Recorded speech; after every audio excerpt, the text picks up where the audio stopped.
আমাদের রাধাকৃষ্ণ পঞ্চতত্ত্ব রয়েছে, ওনারা রয়েছে এই মন্দিরটার ভিতর। এগুলো পদ্ম ভবন তো এখানে রয়েছে, আর এগুলো হচ্ছে তোমার থাকার ভবন। আর ওই সাইডে সব মানে পিছন দিকটাতে তোমার রয়েছে যত প্রসাদ দেওয়া হয় সেই ভবনগুলো। মানে ওটা একদম ডাইরেক্ট কৃষ্ণনগর আসে। তো আমরা সেই ট্রেনটাতে এসেছিলাম, আর প্রায় 40 মিনিট টোটোতে আসার পর আমরা এখন আছি সরবগঞ্জ ফুলরঘাট। এখান দিয়ে যে এখন নদী পার হতে হবে।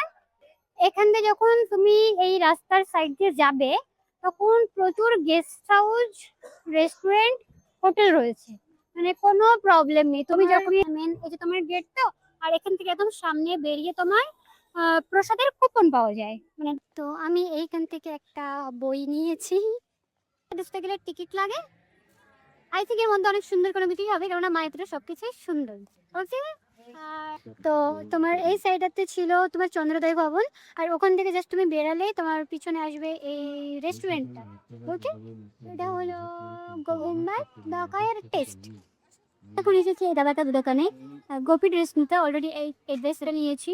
যাতে আমরা অনেক যে দোকান ঘুরেছি, ঘোরার পরে আমাদের জাস্ট এই দোকানের কালেকশনও অসাধারণ লেগেছে, আর এখানে প্রাইসটা বেশ অ্যাফোর্ডেবল। আমরা এখান থেকেই নিয়েছি। হ্যালো বন্ধুরা, কেমন আছো সবাই? আশা করছি সবাই অনেক ভালো আছো। তো অনেকদিন পর আজকে একটা বাংলা ব্লগ বানাচ্ছি। আর আজ আমি এসেছি কৃষ্ণনগর, এখন রয়েছি আর যাচ্ছি মায়াপুরেতে। তো অনেক অনেক এক্সাইটেড। আসলে বাড়ি থেকে ব্লগটা শুরু করিনি, কেননা আমার ফোনের স্টোরেজ এতটাই কম রয়েছে যে মানে বাড়ি থেকে যদি শুরু করতাম তাহলে আমি মন্দিরে গিয়ে আর বেশ কিছু বানাতে পারতাম না ভিডিও। তো আমি এখনো মানে এই রাস্তাটা খুবই কম করব, এখন জাস্ট স্টেশনে রয়েছি আর এটুকুই। আর আমি পুরো ব্লগটা বানাবো মন্দিরের ভিতরে গিয়ে। তো আশা করছি অনেক অনেক ভালোবাসা দেবে। আমরা এখন চলে এসেছি, মানে আমাদের ট্রেন ছিল মেন বনগাঁ রানাঘাট লোকাল, আর যেটা বনগাঁ থেকে আই থিঙ্ক মানে 8:30টার একটু আগে যেটা ছাড়ে ওটা একদম ডাইরেক্ট কৃষ্ণনগর আসে। তো আমরা সেই ট্রেনটাতে এসেছিলাম, আর প্রায় 40 মিনিট টোটোতে আসার পর আমরা এখন আছি সরবগঞ্জ ফুলরঘাট। এখান দিয়ে যে এখন নদী পার হতে হবে। তো এই যে আমাদের মানে আমাদের গ্যাং যেটা, তো এবার এখন নিয়ে নিচ্ছে টিকিট, নৌকার টিকিট এখন নিয়ে নেব। কত করে? এক একটা টিকিট হচ্ছে তোমার 3 টাকা করে। তুমি কিছু বলো, কিছু তো বলো। তো তো তোমাদের এই জায়গাটা একটুখানি দেখিয়ে দেবো। আই থিঙ্ক অনেকে এসে যারা বাঙালি তারা তো মানে মায়াপুরে আসেনি এরকম কিছু হয়ই না। তো আমাদের অনেক লাকটা ভালো যে মানে যে তোমার ফেরি তো ফেরিটা এখানে রয়েছে। কি জানি না আমি। তো যাই হোক, মানে অনেক সময় হয় কি তোমার ফেরিটা ওই পারে থাকে, তখন অনেকটা সময় ওয়েট করতে হয়। বাট আমাদের লাক ভালো, রাধারানী কৃপা করেছে তো বাস।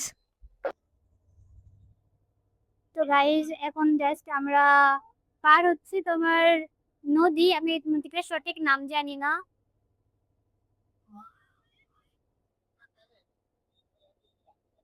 টোটাল এত লোক আছে এখানে। আমাদের তিহান ঘুমিয়ে পড়েছে। আরে দিদিটা কিচ্ছু বলেন, হ্যাঁ তুই কিছু বলবি? তো গাইজ হুলোরঘাট পার হলেই একদম তোমার এটা সামনে, ঠিক আছে? এখান থেকে আই থিঙ্ক বাস যায়, আর এখান থেকে তুমি টোটো করেও মায়াপুরে যেতে পারো। মানে আগে আমি তো এসেছি তাই একটুখানি এক্সপিরিয়েন্স রয়েছে আমার। এখানে হচ্ছে তোমার প্রথমে শ্রী জগন্নাথ মন্দির, ওখানে একটা মিষ্টির দোকান রয়েছে। এখান থেকে যখন তুমি এই রাস্তার সাইড দিয়ে যাবে তখন প্রচুর গেস্ট হাউস, রেস্টুরেন্ট, হোটেল রয়েছে। মানে কোনো প্রবলেম নেই। তুমি যখনই এই রাস্তাতে যাবে মানে সব ফোন নাম্বার রয়েছে, তুমি যে কোনো জায়গাতে যোগাযোগ করে থাকতে পারো, কোনো প্রবলেম নেই। ওকে। তো আমি কখনো আগে রাত কাটাইনি মায়াপুরে, বাট ইন ফিউচারে ইচ্ছা আছে যে আমি রাতটা থাকবো এখানে। তো দেখা যাক কবে থাকি। আর তোমার এখানেই রয়েছে টোটো স্ট্যান্ড, একটুখানি মানে আগে আসো, আগে আসলেই টোটো স্ট্যান্ড। আই থিঙ্ক 10 টাকা করে ভাড়া। তুমি হেঁটেও যেতে পারো, কোনো প্রবলেম নেই। মানে অল্প একটুখানি ডিস্টেন্স। এখানে সব টোটো গুলো দাঁড়িয়ে রয়েছে। এখানে তোমার একটুখানি এগোলেই রয়েছে তোমার প্যালেস হোটেল, এই যে প্যালেস হোটেল। তো এটা একটু ভালো হোটেল মনে হচ্ছে। যারা একটু ভালো জায়গাতে থাকতে চাও তারা হোটেলের এই যে তোমার রুম নাম্বার এখানে যোগাযোগ করতে পারো। লাক্সারি রুম আছে। ওকে, এটা একটুখানি গেলে 2 মিনিট হাঁটলেই তোমার পার হয়ে কি বলে নদীটা পার হয়ে 2 মিনিট হাঁটলেই এটা তো একদম রয়্যাল এক্সপিরিয়েন্স বলছি। সেটা হলো তুমি যদি একদম ঘাট থেকে উঠেই টোটো নাও তাহলে 10 টাকা ভাড়া, 1 মিনিট হেঁটে টোটো নাও তাহলে 5 টাকা ভাড়া। আমরা 5 টাকা ভাড়া দিয়ে যাচ্ছি। এই যে এগুলো সব মঠ, হোটেল, পার্কিং এরিয়া। আর ওই যে তোমার মন্দির দেখা যাচ্ছে একটুখানি, শ্রী মায়াপুর চন্দ্রোদয় মন্দির। ফাইনালি আমরা চলে গেছি গেটে এন্ড এখন করছি এন্ট্রি। মাই গড, রাধে রাধে গাইস। এসে তোমার মেইন গেট, এটা 1 নাম্বার, ওটা 2 নাম্বার, এটাতে আসবে ওটাতে এক্সিট করবে। এন্ড মেন এই যে তোমার গেট তো, আর এখান থেকে একদম সামনে বেরিয়ে তোমার প্রসাদের কুপন পাওয়া যায়। মানে তোমার এখানে 1টা 2টো 3টে 4টে, মানে তোমার 90 টাকা প্লেট, পার প্লেট 70 টাকা 80 টাকা এরকম ভাবে আর রয়েছে। তোমার যেরকম ভাবে সুবিধা দেবে সেটা দেবে। এটা মনে করো তোমার 90 টাকা 60 টাকা, সব ভেজ প্রসাদ। ওকে, খাবার না মোটেও, তোমার যেটা থেকে ইচ্ছা তুমি সেটা থেকে নিতে পারো। মানে তোমার যেরকম পয়সা, পয়সার উপরে ডিপেন্ড করে তোমার প্রসাদের আইটেম। একদম এই যে অখণ্ড হরিনাম সংকীর্তন এইখানটাতে সবসময় তোমার কীর্তন হয়। আমরা এখনো ভিতরের দিকটাতে যাইনি। তো গাইজ আমরা এখন যাব দর্শন করতে। তো আগে মানে এই যে তোমার এই বড় মন্দিরটা তো এখনো চালু হয়নি। তো দেখো আমরা এই সাইডটাতে এসেছি। এবার আসার পরে আমরা এই এখান দিয়ে একটা গেট আছে, এটাতেও যেতে পারি, অথবা আমরা এই সাইডেও যেতে পারি। মানে যে আমাদের রাধাকৃষ্ণ পঞ্চতত্ত্ব রয়েছে ওনারা রয়েছে এই মন্দিরটার ভিতর। ঠিক আছে, পদ্মভবন এটা। ওকে, ওখান থেকে আই থিঙ্ক জুম হচ্ছে না। এটা হলো পদ্মভবন, তো এখানে রয়েছে। আর এগুলো হচ্ছে তোমার থাকার ভবন। আর ওই সাইডে সব মানে পিছন দিকটাতে তোমার রয়েছে যত প্রসাদ দেওয়া হয় সেই ভবনগুলো, মানে এখানে অনেকগুলো ভবন। তো তুমি ধীরে ধীরে আসলে ধীরে ধীরে জেনে যাবে, শিখে যাবে। তাই যে বড় মন্দিরটা ওখানে কাজ চলছে তো প্রচুর আওয়াজ হচ্ছে। তো এই যে তোমার এখান থেকে তোমার চেকিং হবে যে তুমি ভিতরে ফোন নিয়ে যেতে পারবে না, বা কোনো ইলেকট্রিক গ্যাজেট নিয়ে যেতে পারবে না, সেই চেকিং গুলো হচ্ছে। আর তোমার ওই সাইডটা হচ্ছে তোমার ফোন আর জুতো রাখার জায়গা। ঠিক আছে, ওখান থেকে রেখে তুমি এখান থেকে এন্ট্রি করে এই পাশে জেন্টস আর ওই পাশটা তোমার মহিলা, আর ভিতরে যাও। আর রাধা মাধবকে দর্শন করো, পঞ্চতত্ত্ব দর্শন করো। গাইস ফাইনালি দর্শন করে এসেছি। আর আমি মানে আমি এতদিন হিন্দিতে ব্লগ বানাতাম, তো তো আমার এখন সেই হিন্দিতে কথা হয়ে যাচ্ছে। তো তোমার এই সাইডটাতে ছিল তোমার চন্দ্রোদয় ভবন, আর ওখান থেকে জাস্ট তুমি বেরালেই তোমার পিছনে আসবে এই রেস্টুরেন্টটা। ওকে, এটা হলো গোবিন্দাই দ্য হায়ার টেস্ট। মনে করো এদিক থেকে তুমি বেরিয়েছো, তোমার ভালো রাস্তা দিয়ে আসতে গেলে এটা, এটা দিয়ে এসে তোমার এটা গিয়েছে গোশালার রাস্তা। ওকে, আর গোশালার রাস্তার সাইডেই হচ্ছে তোমার এই রেস্টুরেন্টটা। ওকে, তো আমরা এখন যাব গোশালাতে। কিন্তু আমার প্রচন্ড খিদে পেয়েছে, আর আমার জানি না বৌদিদের কারো খিদে টিদে পাইনি কোনো, বুঝতে পারছি না। তো দেখা যাক, আমার তো খুব খিদে পেয়েছে, তো খেতে হবে কিছু একটা। আর এই রাস্তাটা প্রচন্ড সুন্দর। তো আমি এখানে দেখেছি কিছু বই, তো আমার নিতে হবে একটা। এই যে প্রথম পার্ট ডিবারে দুইটা খন্ড খণ্ড, দুটো। হ্যাঁ দ্বিখণ্ডে 6 টাকা 15 খণ্ড 310। রাধারানীর সম্বন্ধে বিস্তারিত আর কি। রাধারানী অনেক কুটুক্তি করে না, রাধারানী এই সেই, হুম হুম হুম। তো সমস্ত কিছু তথ্য দেওয়া। দুটো মিলে কত? 600। তো আমি এইখান থেকে একটা বই নিয়েছি। আমার মানে অনেকদিন ধরে আমার ইচ্ছা ছিল। তো এটা হলো গাইস মায়াপুরের থিয়েটার। এর মধ্যে মানে কোনো মুভি টুভি টাইপের দেখানো হয় শ্রীকৃষ্ণের। আমি জানি না সঠিক, আমি কখনো যাইনি। আমি 4বার এসেছি, কখনো যাইনি। আর এবারটাও যাওয়া হয়নি। এটাতে ঢুকতে গেলে টিকিট লাগে। আই থিঙ্ক এর মধ্যে অনেক সুন্দর কোনো দুটি হবে, কারণ মায়াপুরের সবকিছুই সুন্দর। ওকে, আর এখনই যাচ্ছি ওই সাইডে একটু পার্ক টাইপের জোন আছে সেইখানটাতে। সো আসো। যেটা কথা মূলত সেটা হলো আমি প্রায় 1 বছর আগে এসেছি। 1 বছরের একটু বেশি। তো তখন আমি এরকম ভাবে ভিডিও বানিয়েছিলাম না। তখনও ব্লগ বানাতাম। বাট বানিয়েছিলাম না। আর 1 বছর ধরে অনেকবার ভেবেছি আসবো বাট কখনো হয়ে ওঠেনি। তো কি হয়েছে মানে আমার এরকম একটা ব্যাপার ছিল মানে অনেক কিছু হয়ে গেছে জীবনের মাঝে। তো আমার এরকম একটা ব্যাপার ছিল যে ভগবান যেদিন ডাকবে সেদিন যাবো মায়াপুরে। যেদিন ডাকবে তখন তো কেউ আটকাতে পারবে না। তো রিসেন্টলি মানে ১ সপ্তাহ ১৫ দিনও হয়নি। মানে মিরাক্কেল টাইপের একটা ব্যাপার। আমি নরমালি বলছি যে পুজো করছি। এরকম বলছি যে কতদিন? এবার তো ডাকো। হ্যাঁ, আর কতদিন হয়ে গেল?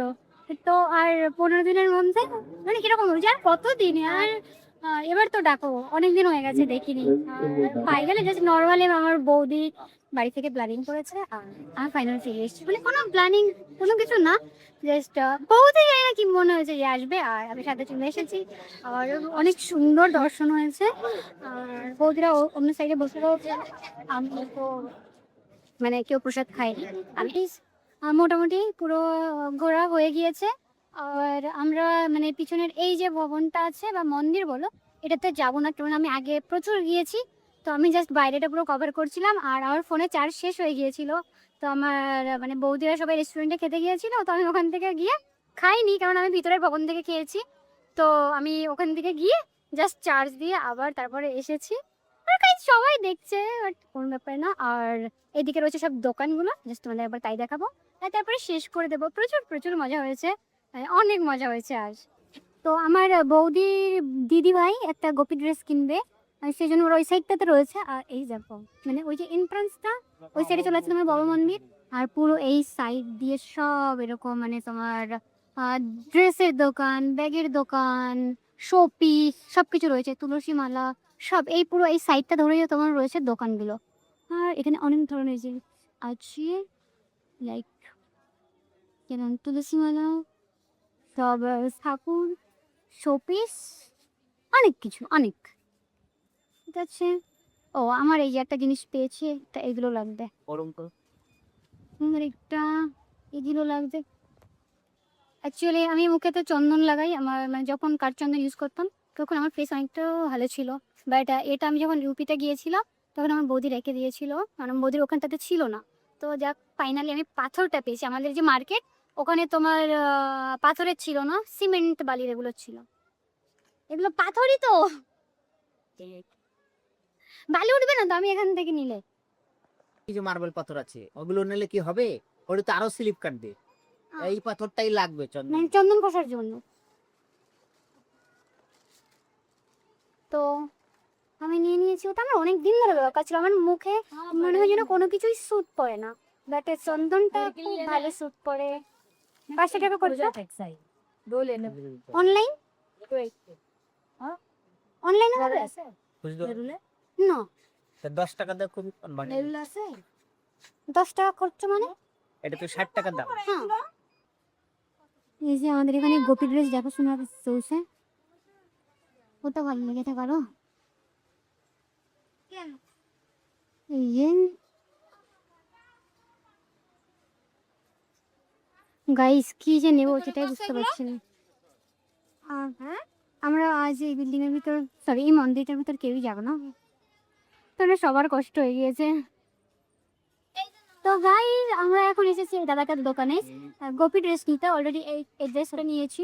তাহলে এর জন্য নিয়েছি। এখানে অনেক সুন্দর সুন্দর গোপী ড্রেস রয়েছে যেটা সত্যি কথা বাস্তব। এটা হচ্ছে তোমার যেটা কি বলবো ওই ঘাটটা পার হয়ে তোমার রাস্তায় যখন আসবে এখন এই বিল্ডিংটা দেখতে পাবে। এটা কোনো গোস্বামী আমি সরি নামটা ভুলে গেছি। আমার একদম সামনে। সত্যি বলতে আমরা অনেকগুলো দোকান ঘুরেছি। ঘোরার পরে আমাদের জাস্ট এই দোকানের কালেকশনও অসাধারণ লেগেছে। আর এখানে প্রাইসটা বেশ অ্যাফোর্ডেবল। আমরা এখান থেকেই নিয়েছি। তো বন্ধুরা এখানটাতে দাঁড়িয়ে আমি অনেক কিছু শেয়ার করছিলাম তোমাদের সাথে কিন্তু আমার মাইকটা ফোনের সাথে কানেক্ট ছিল না। তো সেই জন্য আমার ভয়েস খুব খারাপ এসেছে। আমার মানে একটু খারাপ লেগেছে বাট কোনো ব্যাপার না। আমার দিন আজকে খুব সুন্দর গিয়েছে। মাঝে মাঝে রাধারানী এটুকু কৃপা করলেই ব্যাস আর কিচ্ছু লাগবে না। মানে আর কি চাই জীবনে যে একটুখানি গোমড়া মুখে বললেই ভগবান ডেকে নেয় কাছে। তাহলে ব্যাস এইটুকুই। এই তো তোমাদের কেমন লাগলো ভিডিওটা অবশ্যই জানিও, আর অনেক অনেক ভালোবাসা দিও। তোমাদের সাথে আমি অনেক ভালো সম্পর্ক তৈরি করতে চাই। তো তোমরা যদি কেউ মায়াপুরে আগে থেকে গিয়ে থাকো তাহলে আমাকে অবশ্যই কমেন্টে জানিও। আর যদি না যাও তাহলে একবার অবশ্যই গিয়ে দেখে এসো, তোমাদের খুব ভালো লাগবে। আর সবারই একবার যাওয়া উচিত, আমি এটাই বলবো। তো ভালো থেকো বন্ধুরা। আর তোমার যদি আমার ভিডিও ভালো লাগে তাহলে প্লিজ একটা সুন্দর কমেন্ট আর লাইক আর আমার চ্যানেল সাবস্ক্রাইব করে দিয়ে যাও। থ্যাংক ইউ সো মাচ পুরো ভিডিওটা দেখার জন্য। রাধে রাধে।